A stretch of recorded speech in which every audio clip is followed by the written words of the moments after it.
Hello student, मैं ममता कुमारी और आप लोग देख रहे हैं हमारा यूट्यूब चैनल। आज हम लोग फिजिक्स में एक ऐसा क्वेश्चन देखने वाले हैं जो ये हर साल एग्जाम में पूछता है। बहुत सारे साल में पूछ चुका है ये क्वेश्चन और अगले साल भी चांस बनता है पूछने का। सो हम लोग यहाँ पे देखते हैं ये क्वेश्चन को। गोलीय दर्पण की फोकस दूरी तथा वक्रता त्रिज्या के बीच संबंध स्थापित करना है। ये क्वेश्चन काफ़ी इंपॉर्टेंट है, मोस्ट इम्पोर्टेंट है। सो हम लोग इसको देखते हैं। यहाँ पे इसका प्रूफ करते हैं। एकदम इजीली प्रूफ होगा और ये फिगर आप लोग को दिख रहा होगा। ये फिगर नहीं दिखेगा तो हम इसको यहाँ पे बना करके आप लोग को समझा देते हैं।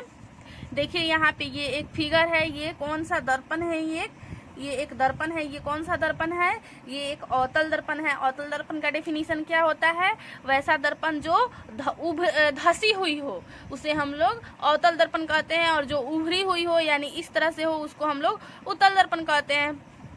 ये हम लोग का अवतल दर्पण है। तो हम लोग इसमें देखेंगे यहाँ से बिंदु ए से अनंत से कोई बिंदु प्रकाश आ रही है, यानी बिंदु ए से कोई प्रकाश आ रही है।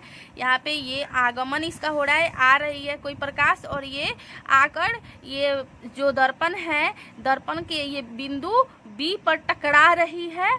जहाँ पे टकरा रही है वो बिंदु बी है। दर्पण से टकरा कर ये पुनः इसी माध्यम में इधर से लौट रही है। ये लौट रही है, देखिए यहाँ पे लौट रही है। यहाँ पे एरो इस प्रकार से है। और ये जब लौट रही है तो ये जो है ये मुख्य फोकस को क्रॉस कर रही है। मुख्य फोकस को क्रॉस कर रही है। तो और यहाँ पे हम लोग का ये सेंटर है, ये हम लोग को पहले से पता है। तो मुख्य फोकस से ये पोल यानी ध्रुव के बीच की दूरी क्या होता है? एफ होता है। और यहाँ से सेंटर से ध्रुव तक के बीच की दूरी कैपिटल आर यानी आर होता है। और यहाँ पे ये आ रही है, जो प्रकाश आ रही है और जा रही है, उसके बीच एंगल आई और एंगल आर बनता है, यानी एंगल 1 और एंगल 2 यहाँ पे हो गया हम लोग का। ये एंगल 3 और एंगल 4 हो गया हम लोग का। तो हम लोग फिगर अच्छा से समझ गए। अब हम लोग इसका प्रूफ देखते हैं। देखिए ये आप इसका प्रूफ दिया गया है। ये फिगर जो हम आप लोग को समझाए हैं वही फिगर यहाँ पे ड्रॉ किया गया है। यहाँ पे इसका प्रूफ है। माना कि एम डैश एक अवतल दर्पण है। ये एम डैश है और ये एम है। ये दोनों एक अवतल दर्पण है जिसमें मुख्य अक्ष पीसी के समांतर एबी किरण दर्पण पर परावर्तित होती है। यानी एबी किरण जो है ये दर्पण पर आ रही है और मुख्य फोकस एफ से गुजर रही है, यानी यहाँ से ये गुजर रही है। तो हम लोग पढ़े हैं परावर्तन के नियम से। परावर्तन के नियम से हम लोग क्या पढ़े हैं? एंगल आई बराबर एंगल आर, यानी आपतन कोण की जया और परावर्तन कोण की जया। आपतन कोण मतलब जो फिगर यहाँ पे फिगर में दिखाया गया है, जो प्रकाश आ रही है और उससे जो कोण बन रही है उसको हम लोग आपतन कोण कहते हैं। और जो जाती है फिगर, जो जाती है प्रकाश, उससे जो एंगल बन रहा है उसको हम लोग परावर्तन कोण कहते हैं। तो यहाँ पे एंगल आई बराबर एंगल आर, और एंगल आई और एंगल आर को हम लोग 1 और 2 लिए हैं। तो एंगल 1 बराबर एंगल 2 लिखकर हम लोग इक्वेशन 1 मान लिए, यानी समीकरण 1 मान लिए हम लोग। चूंकि A B parallel B C, यानी पैरेलल मतलब समानांतर हुआ, ये समानांतर का ये संकेत है। ए बी बराबर है पी सी के, इसलिए एंगल 1 बराबर एंगल 3 एकांतर कोण से, और एंगल 2 बराबर एंगल 4 भी, वो भी एकांतर कोण से ही होगा। एंगल 2 बराबर एंगल 4।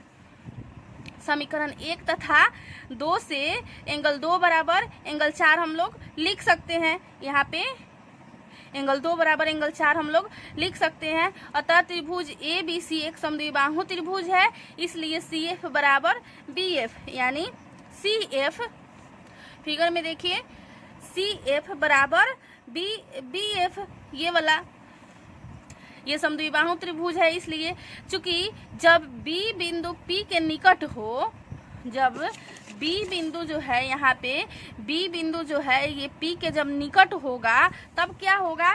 CF बराबर PF, यानी CF बराबर PF। जब B बिंदु कब होगा? जब B बिंदु P के निकट होगा तब होगा। यहाँ पे इसके बाद हम लोग देखेंगे, इसको हम लोग कैलकुलेट करेंगे। CF को हम लोग क्या लिख सकते हैं? PC minus PF। PC यहाँ पे क्या है?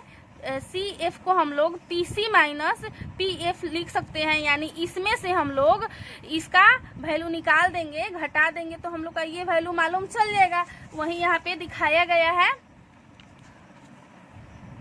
और यहाँ पे इसका वैल्यू हम लोग यहाँ पे PF को हम लोग इधर करेंगे तो 2PF हो जाएगा, और यहाँ से P से P कैंसिल हो जाएगा, या कैंसिल ना हम लोग करेंगे तो PC को हम लोग यहाँ पे PC को R ले लिए हैं और PF को F ले लिए, यानी PC का जो दूरी है वो R है और PF का दूरी कैपिटल F है। तो यहाँ पे PC बराबर R और PF बराबर F लिख सकते हैं। तो यहाँ पे F बराबर R/2 ये हम लोग का प्रूफ हो गया। ये क्वेश्चन हम लोग का इजीली सॉल्व हो गया। अब हम लोग नेक्स्ट क्वेश्चन देखेंगे नेक्स्ट क्लास में।